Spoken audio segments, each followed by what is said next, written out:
بسم الله magacaygu Dr. Anisa Cabdi Axmed waxaan ka tirsanayaa hawlwadeennada nagaad gaar ahaan xarunta la socodka tacadiyada haweenka iyo caruurta waa deegaan nabdoon oo runtii soo dhaweynaya in qofka dhibanihi nala wadaago sheekadiisa bulshadu waxa ay naga soo garaaci kartaa lambarka 20 94 oo ah lambar u furan bulshada adeegyada aanu qabanno waxa kamid ah la talinta iyo dejinta dhibanaha u fududeynta adeegyada caafimaadka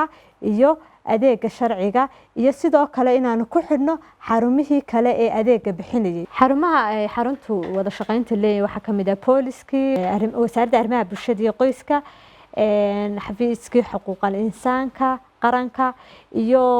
dhammaan mutadawiciinta arrimaha bulshada u adeega xarumahooda kale ee adeegyada iyaguna bixiya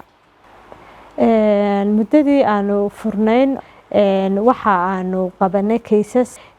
kaysaskaasi waxa ay kaysas kala duwan haddii ay noqonayso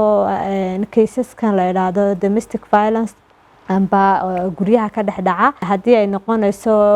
tacadiyada kale